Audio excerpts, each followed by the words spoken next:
Hello everyone, जय हिंद। मैं पुनीत चाहर और आप देख रहे हैं पुन्नू डायरी।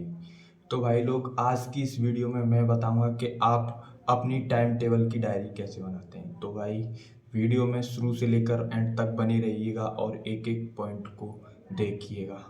ठीक है भाई लोग। तो सबसे पहले भाई, आपको डायरी क्यों ज़रूरी है? तो भाई डायरी आपके लिए ज़रूरी है, वो है क्योंकि भाई आपको कितना पढ़ना है और कैसे पढ़ना है, ये सब कुछ आपको आपकी डायरी बताती है। जिससे कि भाई आप टाइम से सिलेबस ख़त्म करेंगे और टाइम से सारी चीज़ें करेंगे। आप टाइम से रिवीजन करेंगे और टाइम से आप सोएंगे और टाइम से ही पढ़ेंगे। इतने सारे फ़ायदे एकमात्र डायरी से। तो भाई लोग, अगर जो भाइयों का एग्ज़ाम की तैयारी नहीं कर रहे और किसी की तैयारी कर रहे, तो भाई वो भी अपनी दिनचर्या लिख सकते हैं उसमें कि मेरे को ये काम आज करना है। तो भाई आप डायरी का कैसे यूज़ करते हैं ये आपके ऊपर है। ठीक है भाई लोग।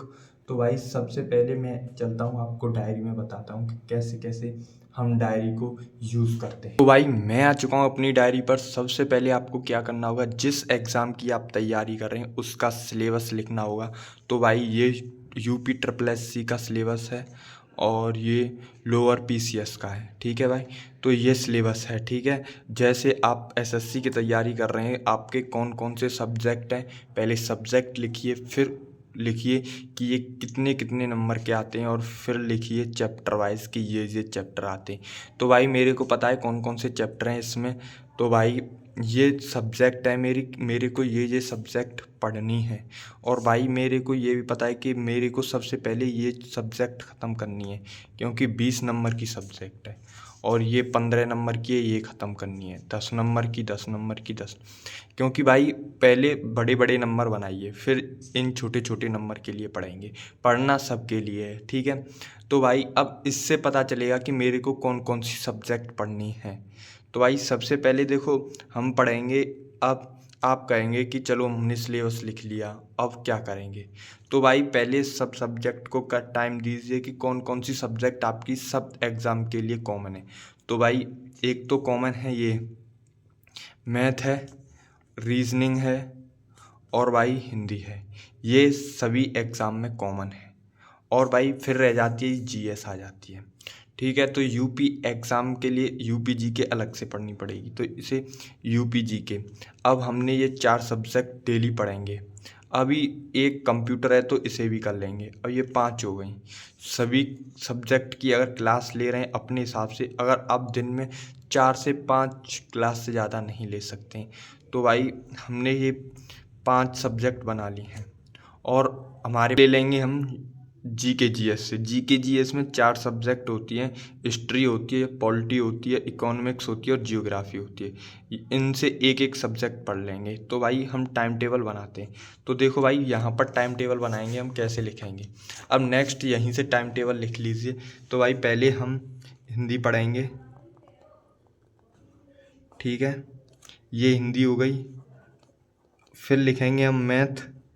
फिर भाई हमने क्या लिखा था, हिंदी हो गया, मैथ हो गया। अब रीजनिंग, ये रीजनिंग हो गई। ठीक है भाई, अब हमने लिखा था यूपी जीके, तो यूपी जीके लिख लिया।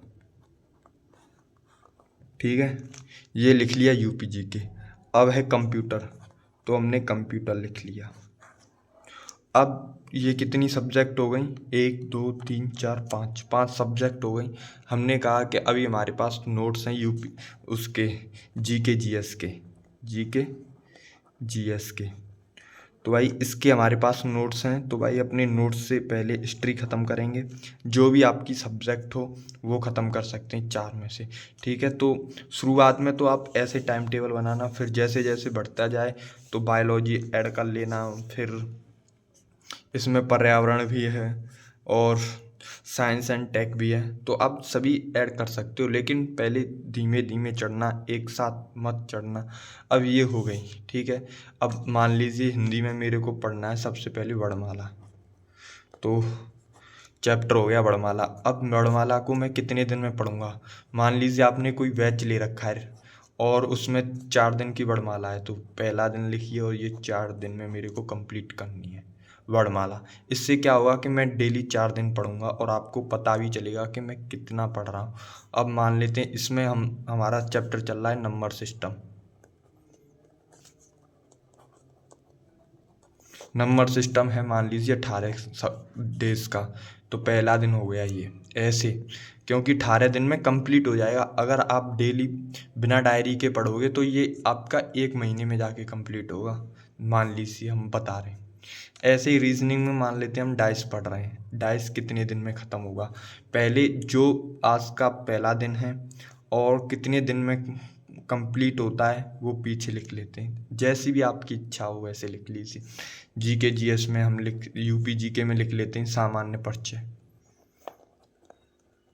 ऐसे लिख लीजिए। अपना सब्जेक्ट वाइज और चैप्टर वाइज भी लिख लीजिए कि मेरे ये चैप्टर है, मेरे को ये चैप्टर कंप्लीट करने।